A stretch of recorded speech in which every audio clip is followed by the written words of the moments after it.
जय हिंद दोस्तों, focus study with अभी में आपको बहुत बहुत स्वागत है। उम्मीद है आप लोग स्वस्थ होंगे, मस्त होंगे और अपने अपने अध्ययन अध्यापन में व्यस्त होंगे। तो आज से हम लोग स्टार्ट करने वाले हैं JSSC CGL के लिए प्रैक्टिस सेट।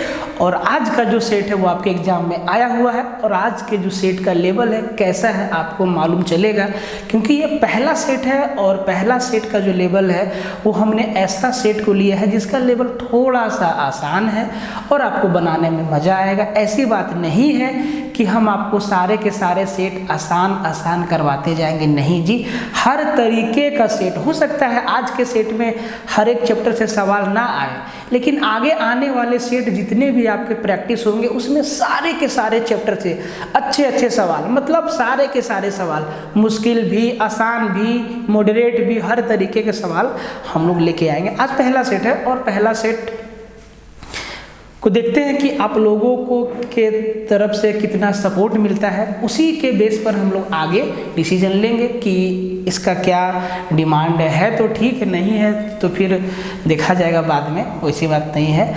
और भाई हाँ, जो सेट आज हम लोग डिस्कस करने वाले हैं, हम लोग ना अप्रोच देखेंगे कि एग्जाम में अगर क्वेश्चन आपके सामने आएगा तो आप क्वेश्चन को कैसे डील करेंगे। क्या आप डिटेल में सॉल्यूशन देंगे या आप कोई अप्रोच लगाएंगे, लॉजिक लगाएंगे। मैथ ना बड़ा ही लॉजिकल सब्जेक्ट है। अगर आपका लॉजिक मजबूत है ना तो आप सवाल को ऑप्शन से तोड़ सकते हो। सवाल को तोड़ने के कई तरीके आपको समझ में आने लगेंगे जब आप मैथ को समझने लगोगे। तो आज हम लोग ना बहुत बेसिक जाएंगे तो एक ही वीडियो में 4-5 घंटा लग जाएगा एकदम समझा के बताने में। तो भाई एकदम समझ के भी पढ़ेंगे, ऐसा अप्रोच बताएंगे जो सबको समझ में आएगा और एक बार में समझ में आएगा। एकदम बढ़िया वाला अप्रोच, हर एक सवाल के लिए, सबके लिए है, सबको समझ में आएगा। देखो, जिसको आता है वो भी समझेगा और जिसको नहीं आता है वो भी समझेगा और वो भी सीखेगा। तो भाई, और हाँ एक बात, अगर अभी तक आपने फोकस स्टडी टेलीग्राम चैनल को ज्वाइन नहीं किया है तो लिंक डिस्क्रिप्शन में दिया हुआ है, आप चैनल को ज्वाइन कर लीजिए, क्योंकि टेलीग्राम के माध्यम से आपको बहुत सारा मैसेज जो है डे टू डे मिलते रहेगा। हर बार लाइव आना पॉसिबल नहीं होता है। मान लीजिए कि हम लोग कभी कभार बाहर में है, कुछ काम से है और उसी वक्त कुछ एग्जाम से रिलेटेड नोटिस आया तो थोड़ा सा दिक्कत होता है। हालांकि आदमी आपको इन्फॉर्म कर देता है, लेकिन टेलीग्राम पे ना अपडेट करना आसान है, तो आप टेलीग्राम पे ज्वाइन कर लीजिए। और बहुत जल्दी हम लोग एक कोर्स लाने वाले हैं एकदम मिनिमम फ़ी में। समझिए कि उतना पैसा में नॉर्मल पिज्ज़ा भी नहीं आएगा, उतना फ़ी में हम लोग बहुत जल्दी आपको समय से पहले बता दिया जाएगा। तो देखते हैं फिर क्या होता है। आज करते हैं स्टार्ट अभ्यास प्रैक्टिस सेट झारखंड CGL के लिए। और ये आपका देखिए, कहता है संख्या 82321558 में ये एक संख्या दिया हुआ है। इस संख्या में 2 के स्थानीय मान प्लेस वैल्यू में कितना अंतर है। नंबर सिस्टम से सवाल है। नंबर सिस्टम में मैं आपको बताऊंगा कि प्लेस वैल्यू और फेस वैल्यू क्या होता है। फिलहाल पहला सवाल है तो थोड़ा सा डिटेल में आपको हम ब्रीफ कर देते हैं कि फेस वैल्यू और प्लेस वैल्यू क्या होता है। तो इसी संख्या को ले लेते हैं 82321558, ये एक संख्या है। तो जब आपसे फेस वैल्यू पूछे, फेस वैल्यू इसको कहते हैं अंकीय मान। तो जब फेस वैल्यू पूछे तो जो संख्या के बारे में पूछे वही उस संख्या का फेस वैल्यू होता है। अंक का वैल्यू कितना है, जैसे कि हम आपसे पूछे कि 8 का फेस वैल्यू कितना है तो 8 का फेस वैल्यू 8 है। 5 का फेस वैल्यू कितना है तो 5 का फेस वैल्यू 5 है। 2 का फेस वैल्यू कितना है तो 2 का फेस वैल्यू 2 है। तो भाई फेस, चेहरा जो दिखे वही उसका वैल्यू है, फेस वैल्यू का मतलब। 3 का फेस वैल्यू कितना है तो 3 है। लेकिन जब प्लेस वैल्यू पूछे, प्लेस वैल्यू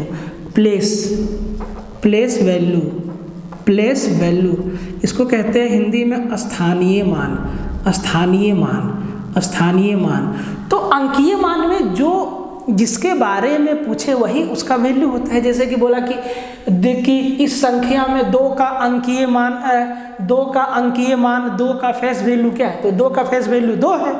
लेकिन अगर बोले कि इस संख्या में 5 का स्थानीय मान क्या है, 5 का प्लेस वैल्यू क्या है, तो बोलेंगे भैया 5 कहाँ बैठा है, 5 इकाई दहाई, दहाई स्थान पे बैठा है। 5 कहाँ बैठा है, दहाई स्थान पे। तो 5 कहाँ बैठा है, दहाई स्थान पे, इसका मतलब 5 का वैल्यू कितना है, 50।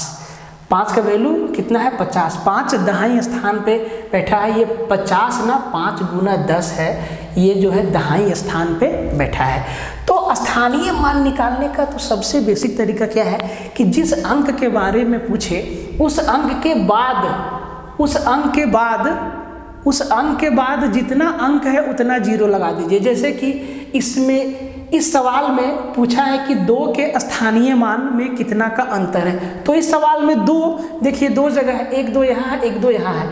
तो इस सवाल का जो मतलब है, इसका बेसिक है, वो आपसे पूछा है कि 2 जो है इस सवाल में 2 बार है, तो दोनों कितना स्थान पे बैठा है। तो जो पहला वाला 2 है, इकाई दहाई सैकड़ा हजार, 1000वें स्थान पे है, और जो दूसरा वाला 2 है, इकाई दहाई सैकड़ा हजार 10,000 लाखवें स्थान पे है। तो आपको करना कुछ नहीं है, 2 के बाद जितना अंक है उतना 0। तो पहला बार 2 हमारा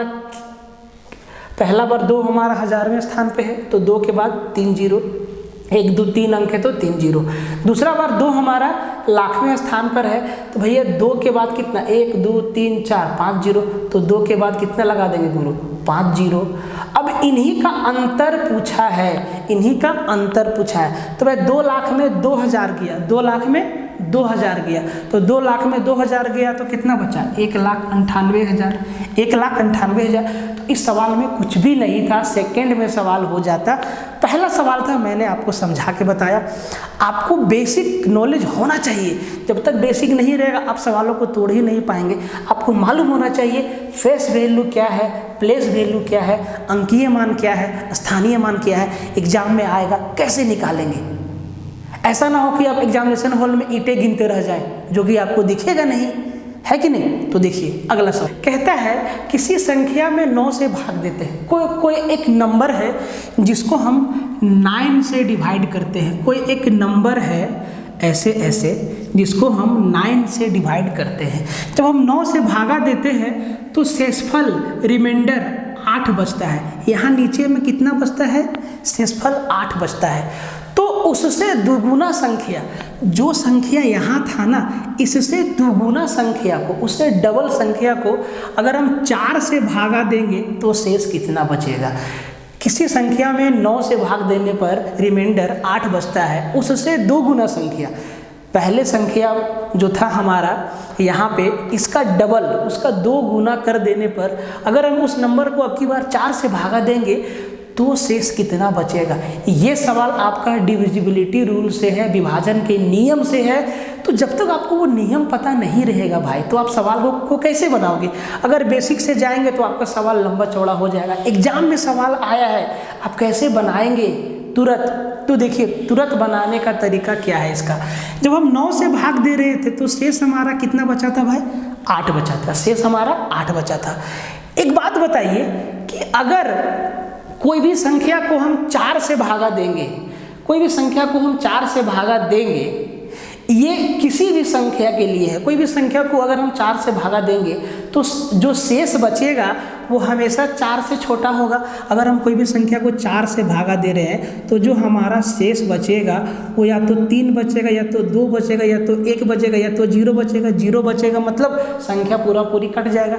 अगर हम इस संख्या, कोई भी संख्या को 9 से भागा देंगे तो जो शेष बचेगा वो हमेशा 9 से नीचे होगा, या तो 8 होगा, 7 होगा, 6 होगा, 5 होगा, 4 होगा, 3 होगा, 2 होगा, 1 होगा, 0 होगा। ऐसा तो नहीं है कि हम कोई भी संख्या को 9 से भागा दे रहे हैं और शेष हमारा 10 बच रहा है, शेष 10 बच रहा है, इसका मतलब एक बार और भागा देंगे। तो ऐसा सवाल देखो बहुत बेसिक यहाँ पे नहीं बता सकते, सेशन बहुत लंबा हो जाएगा, प्रैक्टिस कर रहे हैं हम लोग। तो ये सवाल आपके सामने एग्जाम में आया, तो आपको करना क्या है कि जब हम 9 से भाग दिए तो शेष हमारा 8 बचा। बोला कि उससे 2 गुना संख्या को हम अगर 4 से भागा देंगे तो शेष कितना बचेगा। भाई जो पहले शेष बचा है ना, इसको भागा लगा दो तुम 4 से, इसको भागा लगा दो 4 से, और ये 2 बार में पूरी क्या हो जाएगा, कट जाएगा। मतलब शेष क्या बचेगा, 0 बचेगा। वैसे भी अब जब ऑप्शन देखें तो ना तो ऑप्शन ना तो आंसर 12 होगा ना तो 13 होगा। अगर 4 से कोई संख्या को हम भागा देंगे तो शेष 12 नहीं बचेगा, वो संख्या फिर से पूरी कट जाएगा। अगर हम कोई भी संख्या को 4 से भागा देंगे तो शेष 13 नहीं बचेगा, वो और भागा जाएगा एक बार। तो 2 ऑप्शन तो देखते ही एकदम काट दिए, बचा 1 और 0। देखिए आंसर इसका क्या था, 0। देखते ही जो शेष बचा उसको दूसरी संख्या से भाग लगा दीजिए, तो शेष कितना बचा, 8। 4 से भागा देंगे 2 बार में खत्म, शेष बचेगा क्या, 0। तो भाई आपको बेसिक बताएंगे, ठीक है। यहाँ पे अभी बेसिक बताने का समय नहीं है, हम लोग प्रैक्टिस कर रहे हैं। जो हमारा कोर्स है उसमें हम आपको बड़ा अच्छे से बताएंगे, एकदम बढ़िया से बताएंगे कि ताकि आप एकदम सवाल को तोड़ मरोड़ के रख दें, ठीक है। नेक्स्ट क्वेश्चन देखिए, कहता है how many prime numbers between 1 to 100 have unit place as 3। 1 से 100 के बीच कितनी अभाज्य संख्याएं हैं जिनके इकाई का अंक 3 है। बहुत ही आसान सवाल, आंसर बोलिए फटाक से 7। जैसे सवाल देखिए आंसर क्या आ गया, 7 ऐसा नंबर है 1 से 100 के बीच, 7 ऐसा अभाज्य संख्या है 1 से 100 के बीच जिनका यूनिट डिजिट 3 होता है, इकाई का अंक 3 होता है। नंबर सिस्टम का सवाल है, बहुत बेसिक सवाल है, आएगा तो बनाएंगे, नहीं तो एग्जाम में गिनते रह जाएंगे। वो नंबर कौन कौन सा है देखिए। सबसे पहले जानिए प्राइम नंबर क्या होता है, अभाज्य संख्या क्या होता है। तो अभाज्य संख्या, प्राइम नंबर वैसा संख्या को बोलते हैं जिन संख्याओं का फैक्टर, जिन संख्याओं का गुणनखंड सिर्फ और सिर्फ 2 होता है। कौन कौन 2, एक तो 1 होता है और दूसरा वो संख्या खुद होता है। जैसे कि देखिए 2, 3, 5, 7, ये सब के सब क्या है, प्राइम नंबर है। इनका फैक्टर, इनका जब हम गुणनखंड करेंगे, मतलब टेबल ये किसके किसके पहाड़ा में आएंगे, तो ये जो संख्याएं हैं या तो 1 के टेबल में आएंगे या तो खुद के टेबल में आएंगे। 2 देखिए, 2 या तो 1 के टेबल में आएगा या खुद के टेबल में आएगा। 3 या तो 1 के टेबल में आएगा या खुद के टेबल में आएगा। 5 या 1 के टेबल में आएगा या खुद के टेबल में आएगा। तो ऐसा संख्या जिनका सिर्फ और सिर्फ 2 फैक्टर हो, number having only and only 2 factors, एक तो 1 होगा और दूसरा वो संख्या खुद होगा, 1 होगा दूसरा वो संख्या खुद होगा। तो 1 से 100 के बीच में बहुत सारा प्राइम नंबर है, उस पर सवाल नहीं है। कहता है कि कितना प्राइम नंबर है जिनके लास्ट में यूनिट डिजिट पे 3 आता है, तो आंसर क्या, 7 है। कौन कौन देख लो भाई, 3 है, 13 है, 23 है, उसके बाद 43 है, उसके बाद 53 है, उसके बाद 73 है और उसके बाद 83 है। 1 2 3 4 5 6 7, ये 7 ऐसा प्राइम नंबर है 1 से 100 के बीच में जिनके आखिर में इकाई अंक पे क्या है, 3 है। इतना बेसिक सा सवाल, मज़ेदार सवाल आपसे पूछा है, बेसिक होगा मज़ा आ जाएगा, 20 में 20 नंबर आपके आएंगे, ठीक है। सवाल देखिए, कहता है कि when a number divided by 125 the quotient is 85 and the remainder is 22 the number is. Hindi में समझिए, देसी भाषा में फील है।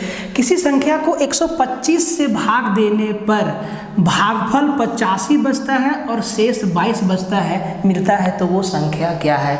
डिविजिबिलिटी रूल का सवाल मेरे भाई, समझो बात को समझो।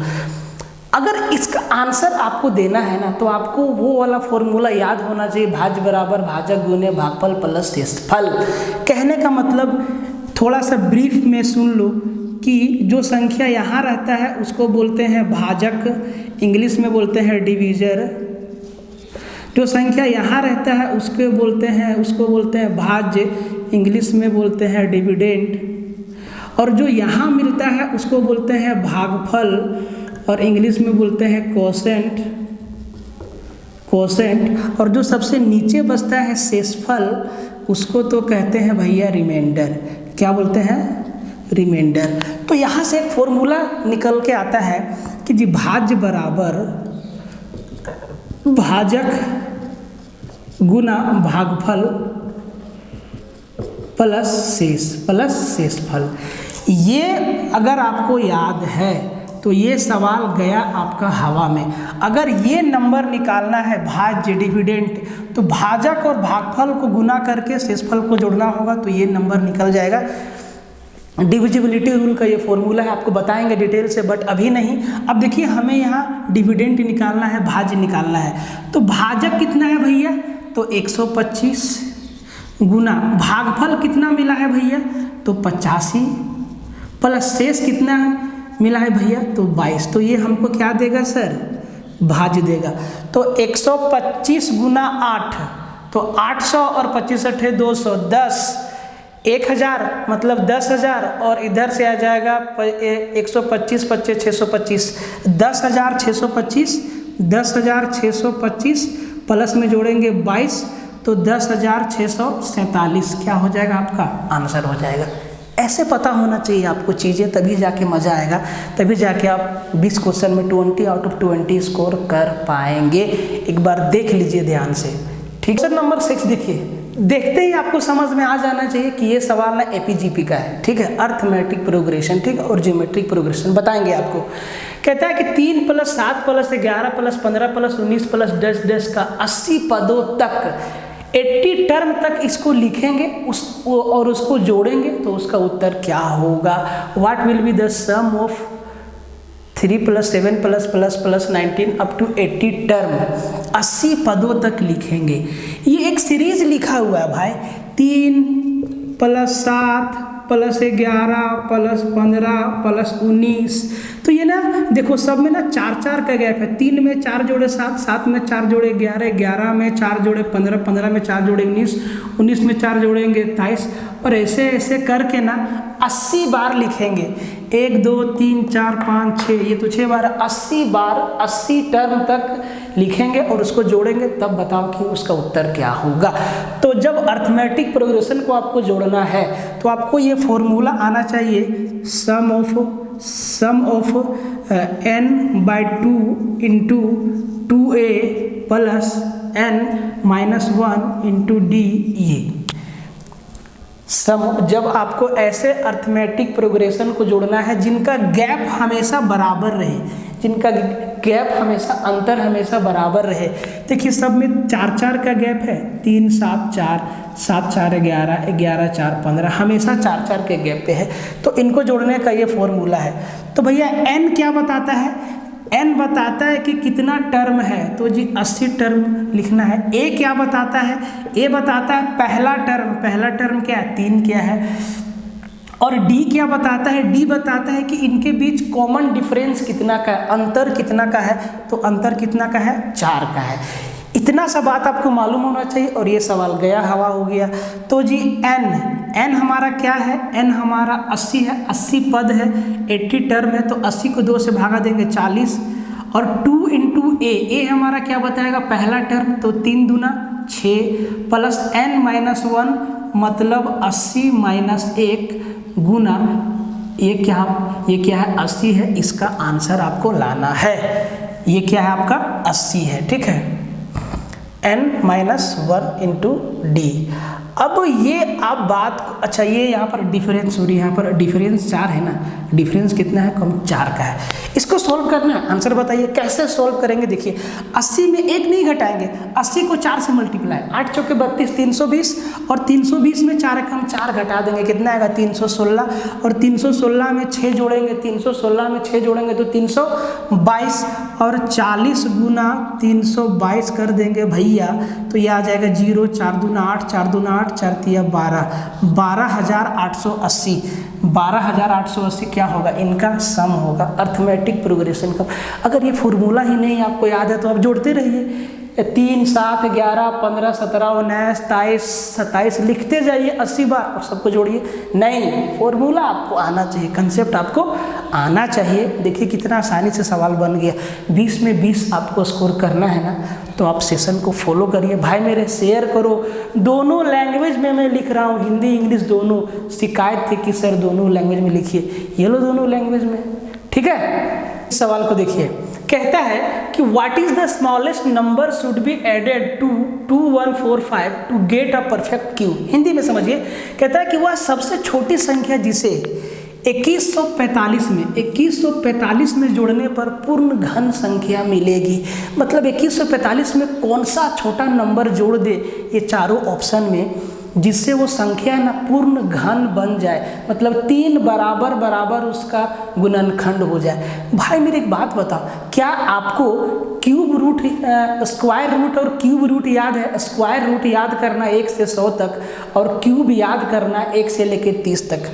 अब जैसे ही 1 से 30 तक क्यूब आपको याद होगा तो आपको मालूम होगा कि 2145, तो जैसे 2145 में आप जाएंगे आप देखेंगे कि 2197 ना ये 13 का क्यूब है। 2197 क्या है? 13 का क्यूब है। यहाँ क्या है? 2145। देखो बात है भाई प्रैक्टिस का, हर तरीके से परफेक्ट रहोगे तो सवाल टूटेगा, नहीं तो इसका बेसिक से जाओगे तो बहुत लंबा चौड़ा है, इसका फैक्टराइजेशन आपको करना पड़ेगा। ठीक है, देखो तो 2197 13 का क्यूब है कि नहीं?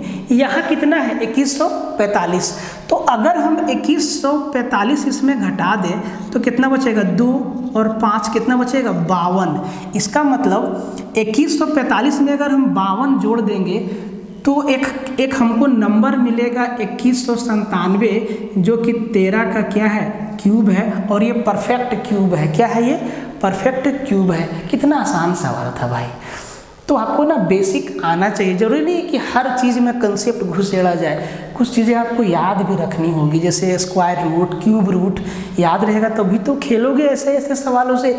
जैसे देखा है 2145, तो आपको दिमाग में आ जाना चाहिए कि 2100 के आसपास किसका क्यूब है, तो बोलेंगे अरे 13 का क्यूब होता है 2197, 14 का क्यूब होता है 4096। अरे याद है फटाफट। तो भाई 2100 के आसपास किसका क्यूब है? 13 का। तो 2145 है, जोड़ना है छोटी से छोटी संख्या, कितना जोड़ देंगे भाई? 52 जोड़ देंगे। तो ये चीज़ आपके दिमाग में रहेगा तब ना गुरु, है कि नहीं? का सवाल है, कहता है कि x² इंटू 6 का स्क्वायर डिवाइडेड बाय 36 का स्क्वायर इक्वल टू 49। तो x का वैल्यू क्या है? बहुत आसान सवाल है, आप खुद बनाइए, आंसर को कमेंट में लिखिए, इसका आंसर कितना होगा। कुछ भी नहीं है इसमें, x² गुना 6 का स्क्वायर डिवाइड बाय 36 का स्क्वायर इक्वल टू 49, कितना होगा आंसर? वीडियो को पॉज करके आप थोड़ा कमेंट में आंसर लिखिए इसका। देखिए भाई x का स्क्वायर गुना 6 का स्क्वायर 36, भागा में आएगा 36 का स्क्वायर, तो 36 गुना 36 बराबर कितना दिया है? 49। तो यहाँ ये 36 से 36 हमारा क्या हो गया? कैंसिल हो गया। अब x² बटा 36, तो ये 36 उधर जाके क्या होगा? गुना में होगा। x² बराबर 36 गुना कितना होगा? 49। x² है, x का वैल्यू चाहिए, स्क्वायर हटेगा, रूट चढ़ेगा, अंदर से क्या? 6 गुना 7 और 7 छके कितना? 42। इसका क्या हो जाएगा? आंसर हो जाएगा। एकदम सिंपल सवाल है भाई, है कि नहीं? आगे बढ़ते हैं। देखिए कहता है कि Sumit purchase a laptop for Rs25,000 and sold it in Rs26,500। Five the profit percentage earn by Sumit. Hindi में समझिए, सुमित जो है 25,000 में एक लैपटॉप खरीदा और 26,500 में उसको बेच दिया, तो कितना प्रतिशत का लाभ हुआ? देसी भाषा में सवाल ही है भाई, प्रॉफिट लॉस का सवाल है। आपको प्रॉफिट लॉस से खेलना आना चाहिए, परसेंटेज से खेलना आना चाहिए, एकदम धड़ल्ले से। आप सिंपल सा बात बताइए कि वो 25,000 में खरीदा और 26,500 में बेचा। समझने के लिए, खरीदा मतलब कॉस्ट प्राइस और बेचा मतलब सेलिंग प्राइस। आप 25,000 में खरीद के 26,500 में बेच दिए, तो क्या आप इतना नहीं समझ पाए कि आपको 1,500 रुपया का प्रॉफिट हुआ, 1,500 रुपया आपका इनकम हुआ, 1,500 रुपया कमाए। 25,000 में खरीदे और 26,500 में बेच दिए, तो भाई 1,500 का तो आपको फायदा हुआ। तो आपको रुपया में फायदा कितना हुआ? 1,500। लेकिन पूछा है कि प्रतिशत में कितना फायदा, कितना प्रतिशत फायदा। तो आप कितना प्रतिशत फायदा कमाएं, ये गणना, इसका कैलकुलेशन हमेशा आपके पूंजी से होगा। आप कितना पैसा लगाएं? 25,000 रुपया, और 25,000 लगा के आप 1,500 रुपया कमाएं, तो 25,000 पे 1,500 कमाए, इसका मतलब 25,000 का 1,500 कितना प्रतिशत है? तो आप देखेंगे ध्यान से, तो 25,000 का 1500 जो है 15 छक्के 150, 6% है। कितना है? 6% है। और 6% इस सवाल का क्या है? आंसर है 6%। इसको निकालने का बेसिक मेथड क्या है? तो प्रतिशत लाभ बराबर लाभ कितना का? 1500 का, बट्टा क्रय मूल्य कितना है? कितना में आप खरीदे हैं? और 2500 में, और गुना कितना? 100% से। 100% से गुना कर देंगे। ये फॉर्मूला है भाई। जो सवाल बेसिक है, जो चीज़ हमारे डे टू डे लाइफ में डेली यूज हो रहा है, उसमें हम फॉर्मूला क्यों घुसेड़ेंगे? हम तो इसको वर्बली निकाल देंगे। 25,000 में खरीदे, 26,500 में बेचे, 1,500 का फायदा हुआ। अब 1,500 का फायदा हुआ तो 1,500 2500 का कितना परसेंट है? तो 10% हो गया 2500, 1% हो गया 250। तो 250 से जाना है 1500, तो 25 छक्के 150, मतलब 6% क्या है इसका? 6% इसका क्या हो गया गुरु? आंसर हो गया। ऐसे आपको तोड़ना आना चाहिए बिना देखे। इस सवाल में आपको पेन भी नहीं लगाना था। ऐसा प्रैक्टिस मैं आपको करवा दूंगा कि आपको ना 20 में से 20 क्वेश्चन बना के आना ही होगा। आप ये लिख लीजिए, ठीक है। सवाल नंबर 10 कहता है कि if there is a loss of 30% after selling a pen for Rs 56 rupees, then what price will it be sold to get a profit of 20%? भाई बात को समझो। कहता है कि यदि एक पेन को 56 रुपया में बेच के 30% का हानि हो गया तो 20% लाभ कमाने के लिए पेन को कितना में बेचेंगे? प्रॉफिट लॉस हमेशा 100% से कैलकुलेट होता है। ये बात आपको बताएंगे बेसिक वाला चैप्टर में, ठीक है। अभी वक्त नहीं है बताने का, ये हमारा प्रैक्टिस सेशन है। मैं आपको शुरुआत में ही बता चुका हूँ। हम लोग यहाँ सीख रहे हैं कि सवालों को कैसे अटेम्प्ट करेंगे कि ये जल्दी से जल्दी हम बना पाएँ। तो 56 रुपया में बेचे तो 30% का लॉस हो गया। इसका मतलब 70% का वैल्यू कितना आ गया भाई? 56 रुपया। अब हमें 20% का चाहिए प्रॉफिट। इसका मतलब 100 की वस्तु को 120 में बेचना होगा। जो 100 में खरीदे हैं उसको 120 में बेचना होगा। इसका मतलब 120% का वैल्यू आपसे पूछा गया है। तो अगर 70% का वैल्यू 56 है तो 120% का वैल्यू कितना होगा? तो 120% का वैल्यू कितना होगा? तो आप कहेंगे 56/70 गुना 120, 0 और 7 8 56 और 12 8 96 रुपया में बेचेंगे। कितना में? 96 रुपया में। एकदम वर्बली सोल्व करने वाला सवाल था ये। 70% कहाँ से आया? 100% मेरा सीपी है, 100% मेरा सीपी है, पूंजी है। तो हम ना 30% लॉस खा गए भाई। तो 100% में 30% लॉस खा गए मतलब 70% में बेचे। तो 70% का वैल्यू कितना? 56 रुपया। अब बोल रहे हैं कि यार हम इसको कितना में बेच दें कि 20% का प्रॉफिट होगा। तो 100 से जाना है 120 पे, 100 से जाना है 120 पे। अगर 70 का वैल्यू 56 है तो 120 का वैल्यू कितना? 96 रुपया। एक एक नियम से भी, यूनिटरी मेथड से भी ये सवाल आपका सॉल्व हो जाता है। भाई सेशन आपको अगर पसंद आ रहा है तो अपना प्लीज़ सपोर्ट करो। कमेंट बॉक्स खाली है, शिकवा शिकायत प्यार मोहब्बत जो भी है आप उसमें भर दो। सेशन को शेयर मारो, चैनल को सब्सक्राइब कर दो ताकि हमें मोटिवेशन मिलता रहे। आपको हम 20 में से 20 सवाल झारखंड सचिवालय में सही करवा पाएँ, ठीक है। नेक्स्ट देखिए, कहता है कि what will be the average of Rs 6 rupees, 3 rupees, 10 पैसा एंड 30 पैसा। औसत निकालने के लिए बोला है कि 6 रुपया, 3 रुपया, 10 पैसा और 30 पैसा का औसत क्या होगा। तो देखिए यहाँ दोनों चीज़ है, रुपया और पैसा दोनों मिक्स है। तो ना आप किसी एक में कन्वर्ट कर दीजिए अपने सुविधा के हिसाब से। सुविधा मतलब जिसमें आपका कैलकुलेशन जल्दी होगा। तो इस सवाल को देखने से ये पता चल रहा है कि अगर हम रुपया को पैसा में कन्वर्ट कर दें तो भैया आसानी से कैलकुलेशन हो जाएगा। तो 6 रुपया मतलब कितना? 600 पैसा। 6 रुपया मतलब 600 पैसा। 3 रुपया मतलब 300 पैसा और 10 पैसा और कितना है? 30 पैसा। इन चारों संख्या का औसत, तो भाई इन चारों को जोड़ेंगे और 4 से भाग लगा देंगे। जितना संख्या निकालना है सबको जोड़ के, और जितना संख्या है उतना से भाग दे देंगे। तो 600, 300, 900, 10 और 30, 40, 940 को भागा देंगे भैया 4 से। तो ये हो जाएगा आपका 4 दूना 8, 4 तिहाई 12 और 4 पचे 20, इसका औसत हो गया 235 पैसा, 235 पैसा। लेकिन ऑप्शन हमारा रुपया में है, तो पैसा को रुपया में बदलने का तरीका क्या है कि इसको 100 से भाग लगा दीजिए। तो जैसे ही 235 को 100 से भाग लगा देंगे तो 2 रुपया 35 पैसा, ये 235 पैसा नहीं है भाई, 235 पैसा। तो 200 मतलब 2 रुपया और 35 पैसा 35 पैसा है। बात समझ में आए? एकदम आसान सवाल है, आपको ये चीज़ समझ में आना चाहिए। ठीक है, नेक्स्ट क्वेश्चन। दो सवाल देखिए एक साथ। पहला सवाल कहता है कि what will be the value of, इसका मान क्या होगा। हिंदी में लिख देते हैं इसका मान क्या होगा, इसका मान क्या होगा। इसको जब सोल्व करेंगे, हल करेंगे, तोड़ेंगे तो इसका वैल्यू क्या निकल के आएगा। 729/1331 का पूरे में पावर है -2/3। नेगेटिव पावर का मतलब क्या होता है, आप सबसे पहले बात इसी बात को समझ लीजिए। अगर a का पावर -1 है, इसका मतलब होता है 1/a का पावर 1। अगर a का पावर -2 है, इसका मतलब होता है a का पावर 2 या 1/a²।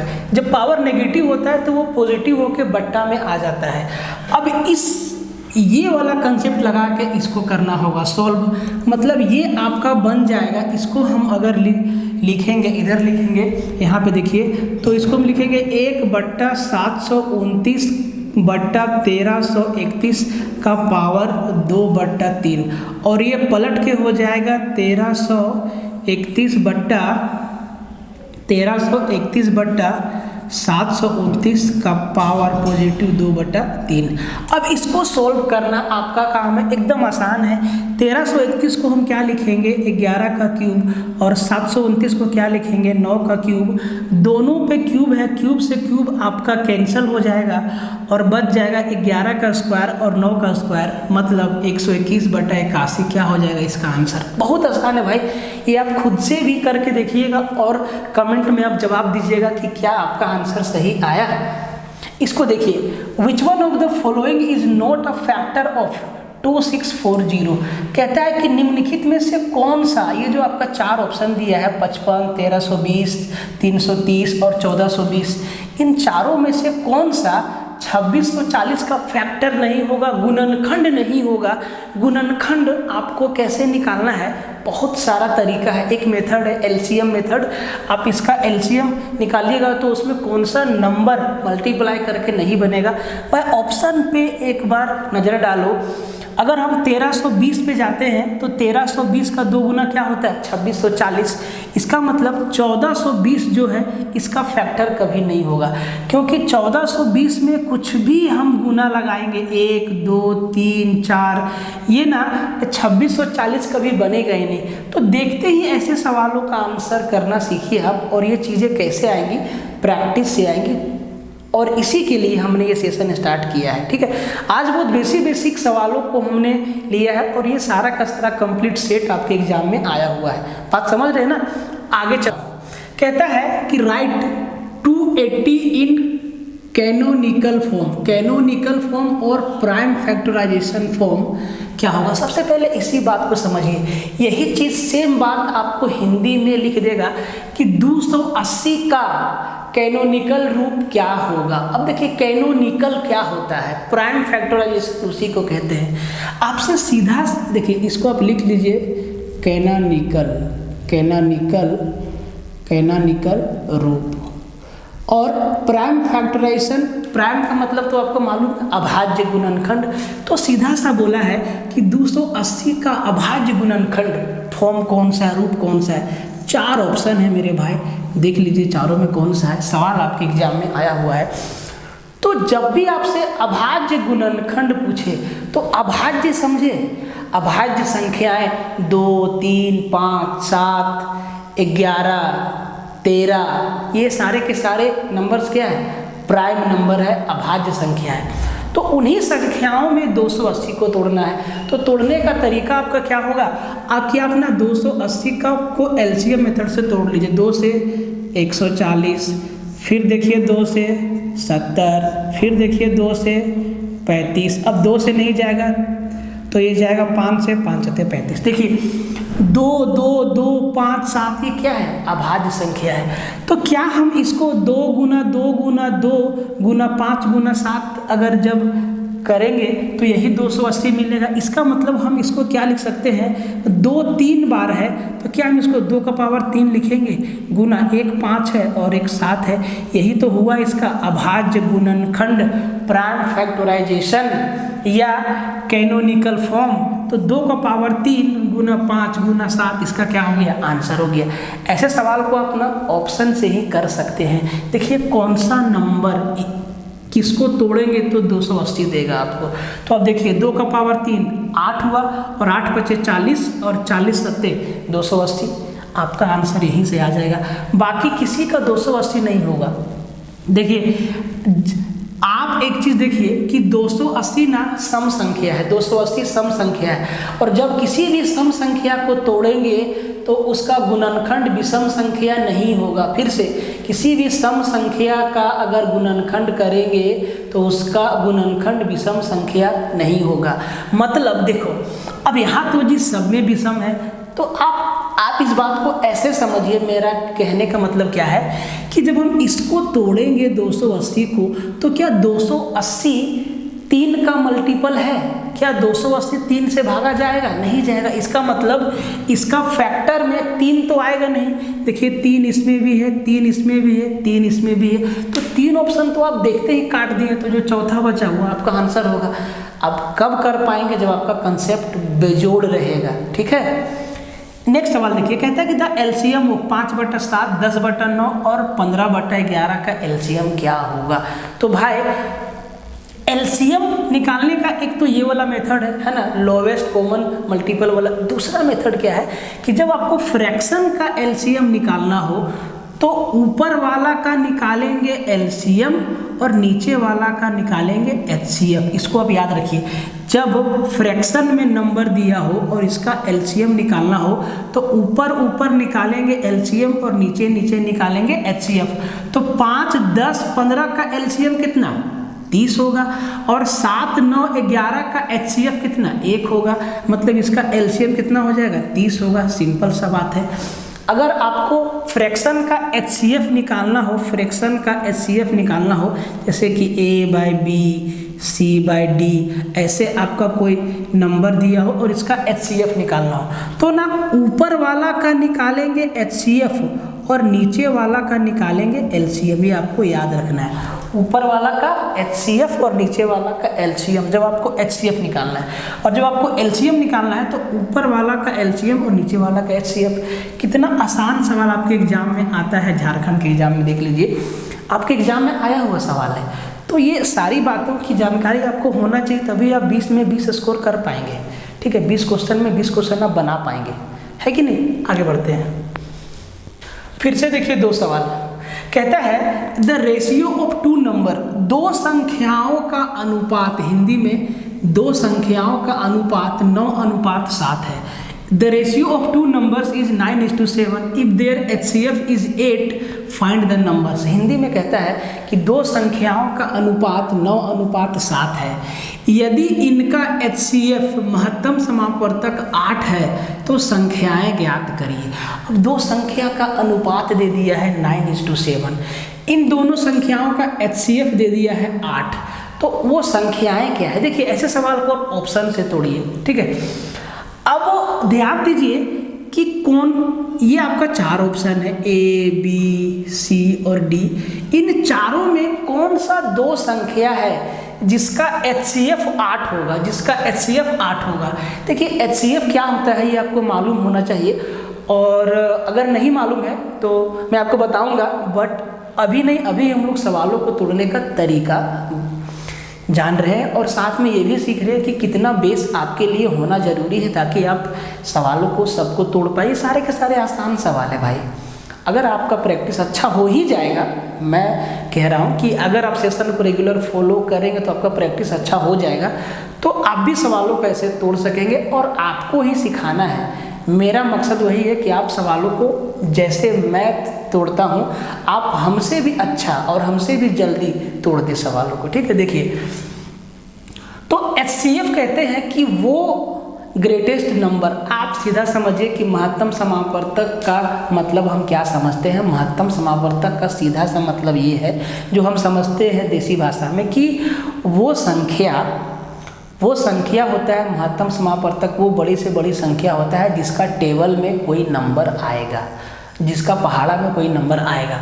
अब अगर दो संख्या का महत्तम समापवर्तक 8 है, इसका मतलब 8 के टेबल में वो दोनों नंबर आना चाहिए।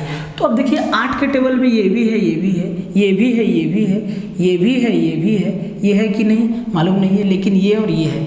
क्या इनका रेशियो 9:7 है? अगर हम इसको अनुपात में तोड़ेंगे तो ये हो जाएगा 10:8 और ये हो जाएगा 5:4। अगर हम इसको रेशियो में तोड़ेंगे तो 16 5 80 और 16 चौको 64, ये तो नहीं हुआ। इसको अगर हम तोड़ेंगे तो इसको हम कितना से भागा दे दे भाई? 8 से। 8 सते 56 और ये हो जाएगा 8 एकम 8 और ये 8 और 8 एकम 8, ये तो 8 से जाएगा ही नहीं, तो भी ये भी नहीं होगा। ये 8 9 72 9 होगा, लेकिन यहाँ पे 7 नहीं आ रहा है। देखिए तो 7 है तो 16 5 80 16 96 16 7 बड़ी उतल से यहाँ पे आ रहा है। यहाँ पे 8 9 72 8 7 56 दो ऑप्शन में आ रहा है। लेकिन 72 और 112 का HCF 8 है क्या? नहीं है। 72 और 12 का HCF 108 नहीं है। 72 और 12 का HCF 108 नहीं है। 72 और 12 का HCF यार 72 और 112 का HCF, इसका मतलब है कि वो कौन सा नंबर है बड़ा से बड़ा जो इन दोनों के टेबल, जो जिसके टेबल में ये दोनों नंबर आएगा। लेकिन 72 और 56 का अनुपात 9:7 भी है और इसका HCF देखिए 8 भी है। वो 8 ही बड़ा से बड़ा नंबर है जिसके टेबल में ये दोनों आएगा। अब 8 से बड़ा कोई भी नंबर नहीं है जिसके टेबल में ये दोनों आए, कोई नंबर नहीं है। आप देख लीजिए। तो ना आप ना इस मेथड से भी आंसर को कर सकते हो, लेकिन इसके लिए बेसिक होना बहुत ज़रूरी है। अब इस सवाल को आप देखिए, कहता है फाइंड द वैल्यू ऑफ, इसको जोड़ना है तो ये भिन्न का जोड़ और घटाव आपका मिक्स है। तो ऐसे भिन्न के जोड़ घटाव में हम लोग पहले एलसीएम लेते हैं। तो 3 4 6 8 का एलसीएम कितना? 24 होगा। अब देखिए 24 अगर एलसीएम 24 है तो ये तो नहीं होगा, ये तो नहीं होगा, या तो ये होगा या तो ये होगा।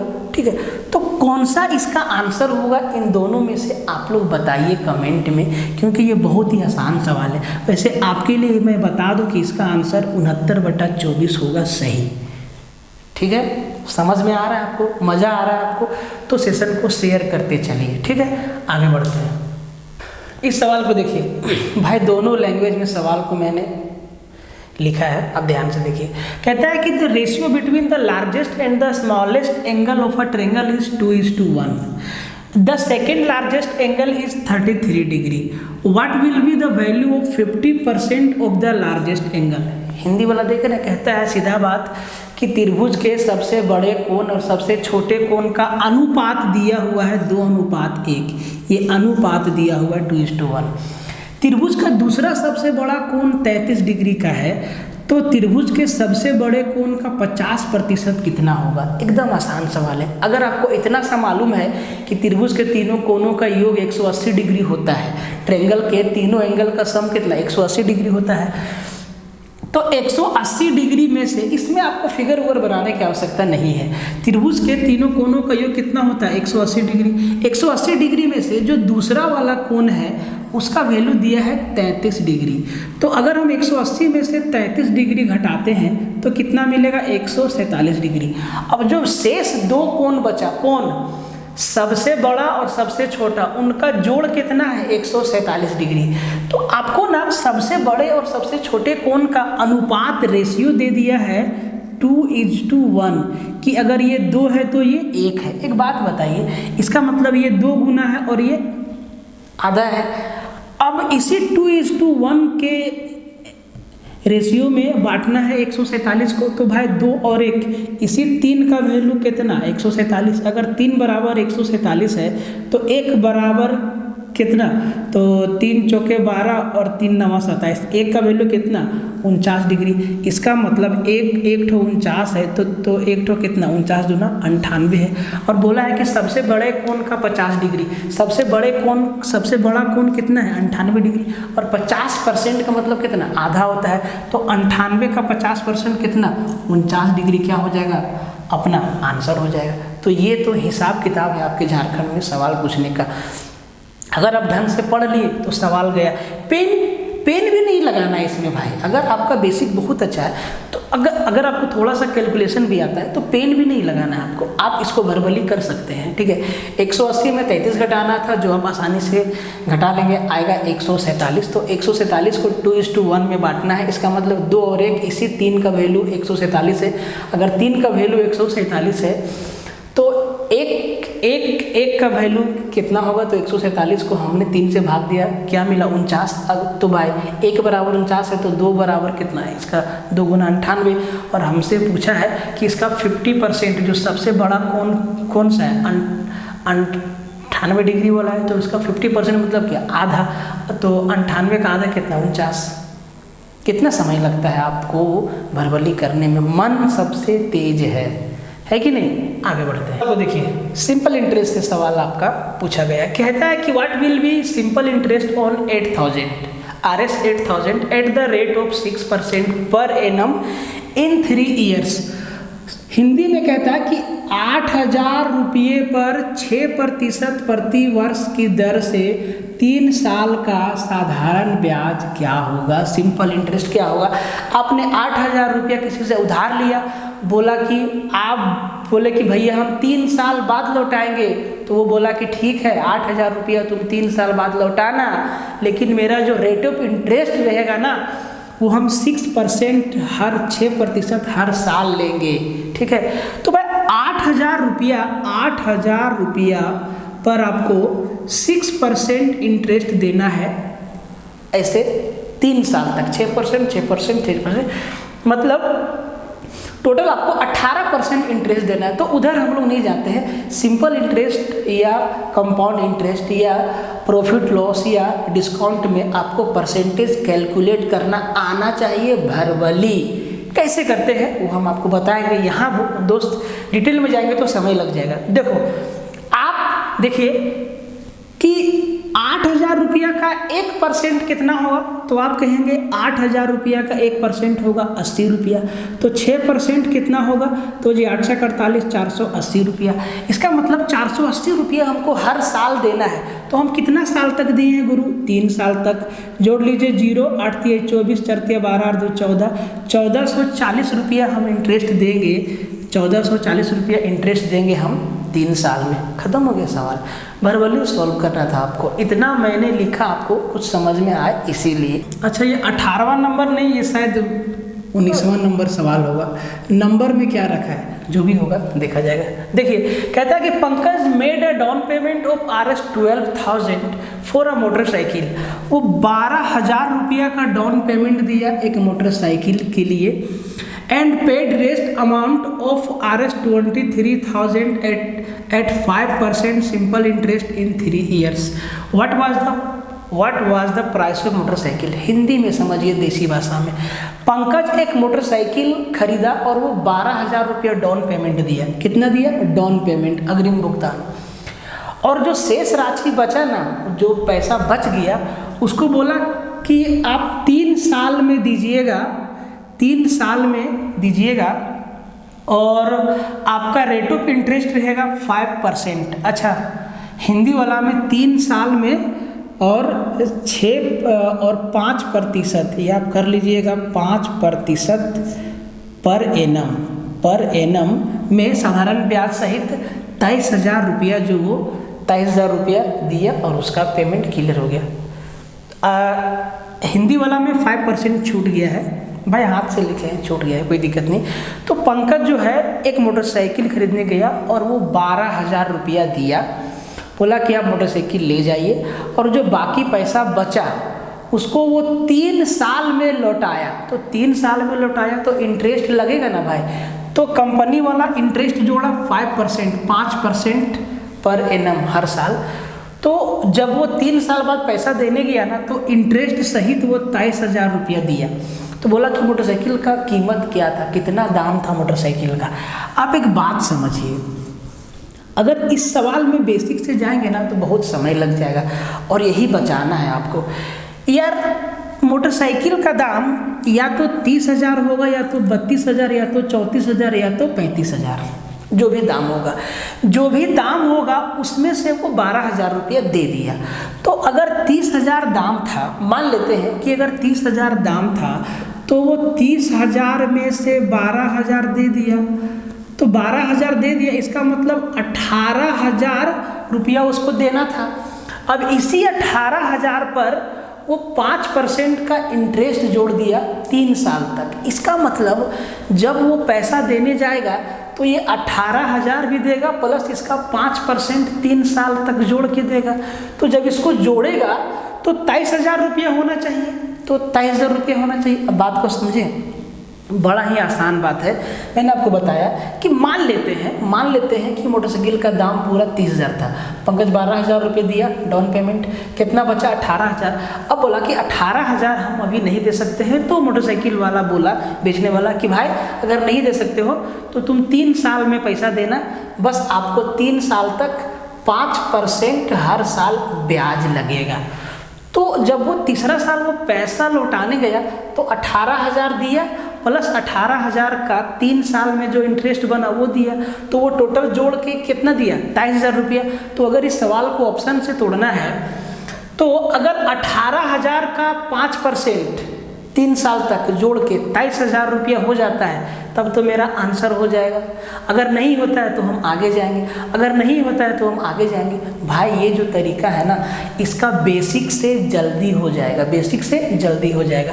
एक बात बोलिए, अगर 18,000 रुपया वो उसका बाकी था, अगर हम ऑप्शन ए को मानते हैं सही, तो 18,000 पे वो 5% का इंटरेस्ट लगाया 3 साल तक, तो 18,000 का 5% कितना होगा 900 रुपया, और 900 3 साल तक दिया तो कितना बना 2700 रुपया। तो क्या 18,000 और 2700 जोड़ के 3,000 होता है? 18,000 और 2700 जोड़ के 18,000 और 2700 जोड़िए तो 20,700 होता है, 20,700 होता है। हमें पहुंचना है 23,000 पे, तो इसका मतलब 30,000 रुपया दाम नहीं था। आगे देखिए, अगर 32,000 रुपया दाम है मोटरसाइकिल का बी ऑप्शन में, अगर 32,000 रुपया दाम था तो 32 में तो 12,000 वो दे दिया, कितना बचा 20,000 रुपया बचा। और 20,000 का 5% कितना होता है 1,000 रुपया, और 1,000 रुपया कितना साल तक 3 साल तक, तो कितना हो गया 3,000। तो 20,000 और 3,000 23,000 रुपया हो गया।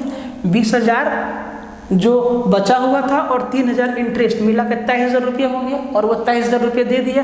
तो आंसर नंबर बी हमारा, ऑप्शन नंबर बी हमारा क्या हो जाएगा, आंसर हो जाएगा। तो ऑप्शन वाला मेथड में बिजोड़ होता है। हो सकता है आपको अभी समझ में ना आया हो सकता है बहुतों को समझ में ना आया हो, लेकिन ऑप्शन वाला जो मेथड होता है वो बहुत बिजोड़ होता है भाई, आपका जल्दी से जल्दी आंसर दे देगा। ठीक है, आगे बढ़ते हैं।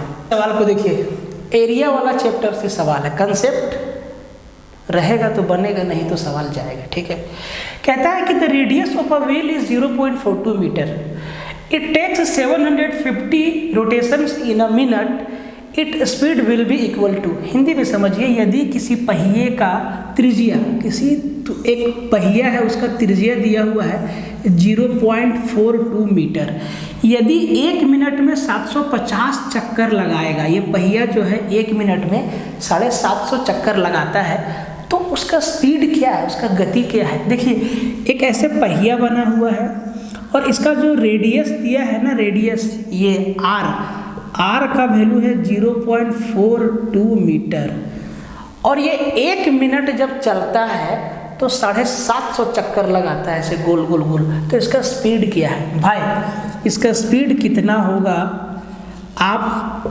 बताइए, इसका स्पीड कितना होगा कमेंट करके। कितने लोगों से ये सवाल बनता है, ये सेशन का आखिरी सवाल है, कितने लोगों से ये सवाल बनता है, आप इसका स्पीड निकाल के बताइए। देखते हैं किनका किनका मैथ थोड़ा सा अच्छा है। इसका मैं आंसर बता देता हूँ, इसका आंसर होगा 118.8 किलोमीटर। 118.8 किलोमीटर पर आवर है इसका आंसर है। ठीक है, हो सकता है कि ये आंसर ना हो। अगर ये नहीं है तो सही आंसर क्या है, आप इसका सही आंसर हमें बताइए। तो भैया देखिए, आप इस सवाल में मेरे भरोसे मत रहिए। हो सकता है इसका आंसर ये ना हो सकता है ये हो। ये सवाल आपके ही एग्जाम में आया हुआ है, झारखंड के एग्जाम में आया हुआ है। तो इसका सही आंसर क्या है आप कमेंट करके बताइए हमें। और ये आज का इस सेशन का आखिरी प्रैक्टिस क्वेश्चन है और ये आपके भरोसे में छोड़ता हूँ। ठीक है, तो भाई बंधु दोस्त मित्र सखा, ये सेशन आपको कैसा लगा? क्या आपको इससे मदद मिल रही है? अगर मिल रही है तो आपका सपोर्ट हमें चाहिए। आप वीडियो को लाइक करिए, सपोर्ट करिए, कमेंट करिए। ये जो चैनल है फोकस स्टडी विद अभी को, इसको शेयर करिए, इसको सब्सक्राइब करवाइए, लोगों तक पहुंचाइए कि देखिए यहाँ पे भी बेस्ट क्वालिटी के कंटेंट फ्री में दिए जा रहे हैं आपको। बाकी बात हम लोग अपना कोर्स में मिलेंगे, जो हम लोग कोर्स बहुत जल्दी ला रहे हैं। और इस कोर्स के माध्यम से आपको मैं ये अश्योर करता हूँ कि आप 20 में से 20 क्वेश्चन सही करके आएंगे आपके एग्ज़ाम में, आपके जीएसएससी के एग्ज़ाम में। ठीक है, तो भैया आपको कैसा लगा वीडियो आप कमेंट में ज़रूर बताइए। और अगर कहीं कैलकुलेशन मिस्टेक हमसे हुई है, यार इंसान है, आदमी हो जाता है, तो आप उसको भी कमेंट में बता दीजिए, हम उसको फिर से देख लेंगे। वीडियो देखने के लिए बहुत बहुत धन्यवाद। जय हिंद।